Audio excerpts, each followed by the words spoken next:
computer. Okie dokie. So who would like to kick us off with what works? Anybody? I can do it if you like. Yep, Sue. Okay, is that all right with everyone? And please chip in if there's anything I've missed. I tried to write down what you all said. You only want the positives, Paul, or yeah? No, I'm very willing to share negatives. Okay, well, to sum up the negatives, there's the usual resistance to recruitment and the usual dinosaurs quote from people. But the positives, the Isle of Wight Sally, they have, with a huge amount of effort, raised their membership from 30 to 130. People are fairly committed. They've got a lot of open groups. There's a real convivial atmosphere. So that's a positive. Jean, Facebook ads, and she suggested Facebook ads can be very positive, and possibly the local council website. There's a lot of emphasis on events from Tim in London Borough. They're having a stand at a large fair, and Peter, a lot of events, picnic with music, Christmas market, Jubilee celebrations, U3A Day. They're very much seen in the community, doing lots of stuff outside. And they're also having something at the Jubilee. That's all I've got at the moment, but the general feeling was that keeping up the momentum is a challenge, but that we will get there. Yeah. Please add in anything else, please. Peter? Yes, Paul, just picking up on Sue's point, I was in her group. I think the other thing that was crucial, which I'm hoping people have done, certainly we did, is follow up non-renewing members, this idea of retention. And that gave us a stable base as we went into COVID. Very important, I think, to keep what you've got, as it were. There'll be some churn every year, but to maintain that stability. Anyway, that was my point on that, really. Okay, no, that's great. Okay, so that was room 2. Room 3, arbitrarily selecting people. Errol, Alison, Edwards, Carol Dickinson. I don't mind. We were very, very lucky in group 3 because we had Alison, who has inspired me to ring the chair when I put my when we finish this meeting, and suggest that we too have a real good focus on this, because now I've met somebody who's infused me so much because it's worked, and that I think is what we want. We want to know what's worked. Yes, okay, there's always going to be somebody who is always a fly in the ointment, isn't there? But you know, on the whole, and Alison, I think 2 things really. Was about having a professional image and not looking like you're sort of, you know, the beige brigade blending into the background, but having something which looks like they're professional, looks like this organisation is something that would be worth taking an interest in from, you know, that it's, it looks as if it's organised, etc. One was a way to talk to people and to not mention retired or university, but to, you know, have you heard of us? A really open question, not we're the U3A, but have you heard of us, and then go from there. And the other one, which was probably something else, that is having got somebody to come, is making jolly sure that they go for their voice, whether it's the first meeting in a monthly meeting or a group, is that they go away made to feel so welcome that they want to come again, and you know, and they might actually want to get more involved in this organisation. So that for me was what we had. I don't know if anybody else from the rest of the group wants to add anything that really resonated with them, but those were the things that hit me. Finally was, you know, some sort of process for sharing all the wonderful work that has been done with the toolkit with all U3As, making it available to them. Alison again suggested a link in every single newsletter that goes out from Central with a link to the toolkit, because all that work is there. They don't need to reinvent it. If whatever people are looking for, there's some ideas. If they don't like the ideas, fine, then come up with some more of your own, but it's something to start with. So we felt it's still got, there's still an audience out there that hasn't actually heard about it yet. Anyway, anybody else from group 3? I'd like to just add 2 things. Yes, absolutely. One, which is I started by saying that we set up a working group. And I think that's really important. I don't think it's very helpful for the whole thing to go through a committee, because what you basically then do is you basically actually take back progress reports to your meetings. But there's a group who are dedicated to making this work. I will also emphasize as well the Facebook element, because actually that's about the younger people, because that's the way they're actually finding things. And the other thing too is, oh God, I've lost this thought. We did advertising, we did all sorts of things. It'll come to me. I've forgotten. Okay. See what I mean? About that. Sorry? See what I mean? How could you fail to be infused by Alison? Thank you so much, Alison. Okay. Jean Jackson, you wanted to add something? Just a question. Somebody mentioned earlier that they were helping new U3As to start up. And I wondered if the toolkit could be part of that process in any way. You know, because I mean, I didn't know there's some aspect of U3A that actually starts new U3As, but it strikes me the Pathfinder information would be very relevant to a new U3A. Okay, Alison, do you want to come back? Yeah, I just remembered what I was going to say. I think it's incredibly important to actually get them. What members do is they talk about themselves, they talk about people like themselves, and they talk about what they like, and they talk about what they think people like them would like. And I keep banging on, this is not about you. This is about people who are younger than you, who are not like you. People like us is not the target market, it's other. And that's what you need to focus on. And I was very clear about not letting them drift off down the well-worn paths. Okay, that's great, thank you. So by a process of elimination, we come to group 1, Susie Berry and Francis and Jean Hogg. Who's reporting on that? Jean, do you want to do it? Do you want me to do it? No, I think you took more notes, Susie. You do it. Okay. One of the things that came across very clearly was a suggestion that not only should U3As have their own Facebook group, but they should make sure that they have a presence on other local Facebook groups, and so that whenever they kept tabs on what other people are doing, but equally had the opportunity whenever they had something special on to be able to publicize it beyond their own group.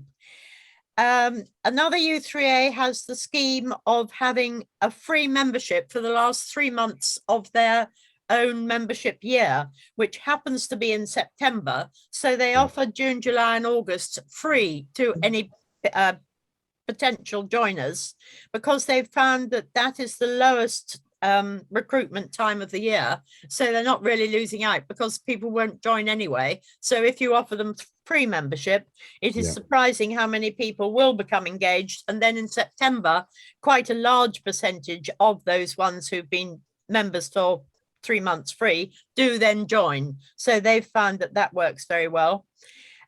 We also discussed that U3As in their recruitment need to have a relevant tagline for the particular period. I mean, this year, you know, isn't it an anniversary year? It is the tagline, but they have one for each period during which they're recruiting, and make a great thing about thinking outside of their own box, because it's no good, as we've all been saying, just recruiting in our own image. You have to try and work out what it is that interests the people you are trying to recruit. Open days have been successful, so have posters in public areas, and also we all think that it's very important to make a terrific fuss of new members, to make them feel very welcome, but also to get them really involved right at the beginning, and that's how you establish new groups. And also the message must be positive. You know, for example, you don't ask people at a fair, are you retired? You say, are you still working full time? It's a spin on these things, just as we don't use retirement and university. Let's be positive. Have I covered it all, people, roughly? Yep. Goody. Okay, no, that sounds, can I just share a cautionary tale with you? and that is that if we were to have all 1,000 U3As in this room, and we were to say, okay, how many of you have got an active Facebook presence? And I think obviously you'd have a proportion, let's say 60%, okay? And then if we said, okay, to you 60%, is it working for you? Is it bringing you in lots of new members or any new members? I think I suspect rather pessimistically that the proportion who would say, yes, it's really working for us would collapse, okay? And I think that's because if I just share my own U3A's experience, somebody set up a Facebook page 2 years ago. We haven't pushed it, we haven't promoted it. Most of our members don't know where it is. And because that person was a very busy person and frankly didn't have much of an idea about how one might go about it. I've just recruited a team of, I basically went to our membership and said, okay, who uses Facebook or whatever? And I've now got a team of 11 people, and I'm currently in the process of revving them up, okay, so we can actually be proactive on Facebook. And so I think basically the message that I'm getting from Facebook users is that you have to make the effort. There's no point just having a Facebook group, usually a private one, and having a Facebook page where somebody posts once a month. I mean, you might just as well not bother. If you're going to do Facebook, do it properly. Did you want to, Alison, do you want to come back on that? I do. I'm going to have to go in a minute because I'm going to work in a second. Okay. The thing that I did was actually we've started producing ads and stuff like that. Yeah. And we do posters for our monthly meetings. And I actually have started using the basis that I work with for our open day, which is where I signed up to all the village Facebook sites and I'm posting on the sites, and I'm going to carry on doing that. Yeah. But talking about our own Facebook page, which is being run by somebody who really doesn't know how to do it. And I am acutely aware, and I haven't got around to doing it, there's a load of stuff within the U3A, on the main website. I would like links. I would like to be able to put them on the Facebook. I would just like somebody to tell me how to do it. Absolutely. Because I mean, why invent it? I mean, we can go out and ask our group leaders to do it, who also, the point is, group leaders are incredibly important in all this process. Anyway, it's there, we can latch onto it. Don't reinvent the wheel if you don't have to. And I'm going to have to go. Okay, thanks a lot, Alison. Cheers. Bernie, you wanted to come in? Can I absolutely agree with Alison? I mean, I'm hopefully, sort of very motivated to use Facebook, started a Facebook page. I probably put up about 3 posts trying to tell people about different things that are happening in our U3A a week. It is hard work, but I would really like to have some technical help, some technical support, as I've never used Facebook before. I mean, Jean was talking about having Facebook ads, which I think is a great idea, but really I would like some help in knowing how to use, sort of the very many sort of tools and, what is available on there, and also how we counteract. I mean, I've tried to promote it within our U3A, but there's this fear that, they're stealing, sort of my personal data. So therefore I wouldn't touch Facebook, sort of, is far too dangerous. I mean, how do we counteract? So some technical help and support. I didn't even know there was a Facebook, sort of group. If I had, I probably would have joined it, but please, can I make a plea for some easy access to technical support? Okay. Jean, did you want to come back? Easy access to technical support is on Facebook. There's a U3A Facebook technical support group, but I would say you need professional advice on social media. And I did this over COVID, and quite honestly, the world at large is moving away from Facebook. And I would say if you want to attract younger members, Facebook is now not the way to do it.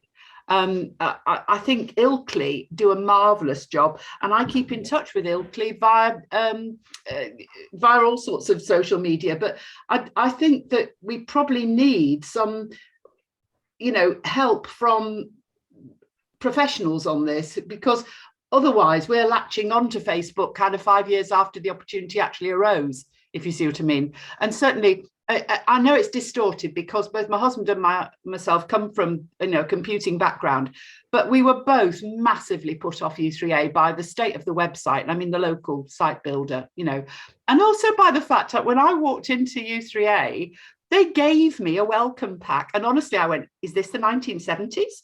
And I know a lot of people would be glad of that, but I just thought, I just gave it them back and said, well, I assume it's all on your website. And they said, no. And I said, oh, well, maybe somebody could just tell me about it. Because I don't want useless bits of paper. I'm the extreme version, I suppose, because I've been in IT for so long, but I really don't want to collect bits of paper.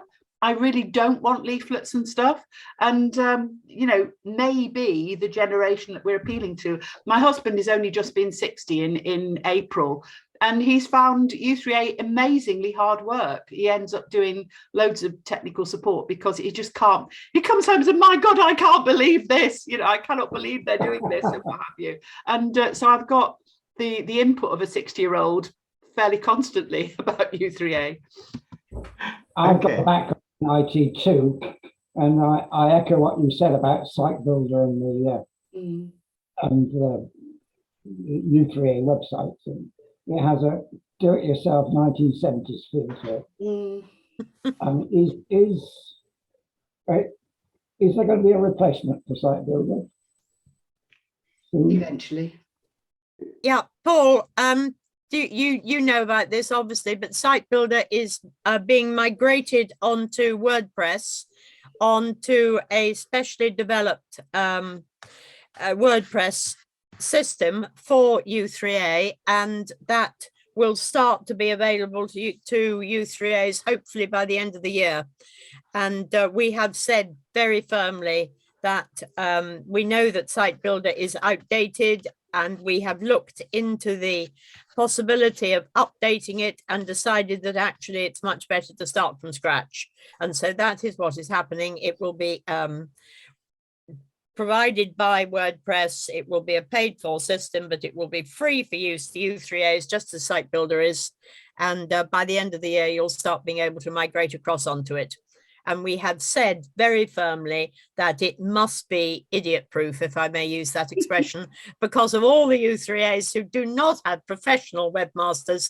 It must be just as easy to use as Site Builder is, and that is being built into the program. That's really end of the year, all singing, all dancing, new system. What is WordPress? Oh, it's a commercial form of it's like a template for websites, basically. If U3A do their job on migration properly, you shouldn't ever need to know. Yeah, thank you, Sally. Okay, Carol, did you want to come in? Yeah, could I just go back to Jean and say, okay, Jean, if you're saying we've missed the boat with Facebook, what would you suggest is where, if we're going to do something like that, we should be putting our energies? I'd say use Facebook as a tool, but don't try and set up Facebook groups, because I do agree that existing members are very suspicious of it in terms of it's going to pinch their data and so on. So I would say look at social media for attracting new members and use the tools available. I mean, look at what people around use, because in our local village we've got a village Facebook site, and basically there are an awful lot of people on it because it has got relevant information. But if you're dealing with less than 1,000 people, which most U3As are, then keeping a Facebook site up to date is a real pain, because it's not good for storing stuff. It's transitory. The sort of information on Facebook is transitory. It's not a website, So I think it's probably too much for most U3As to expect to keep it up to date. Okay, thank you very much for that. Can I come in? Yeah, Richard. I think we get very focused on Facebook and social media and so on. It was I looked up in terms of just to get the right name anyway.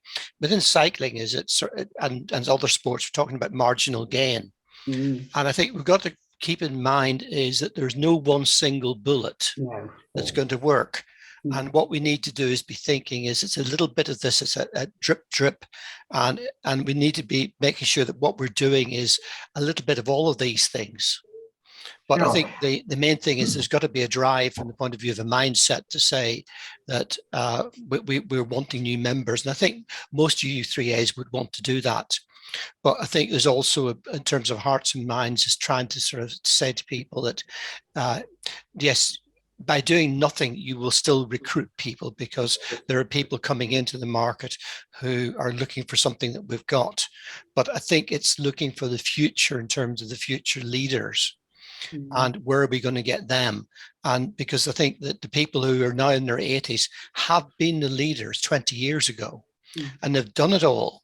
And I'm amazed in terms of what has been done.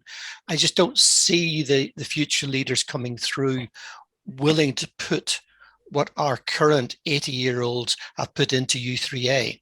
But I think it's just a drip, marginal, a little bit of this and a little bit of that, but keep on doing something.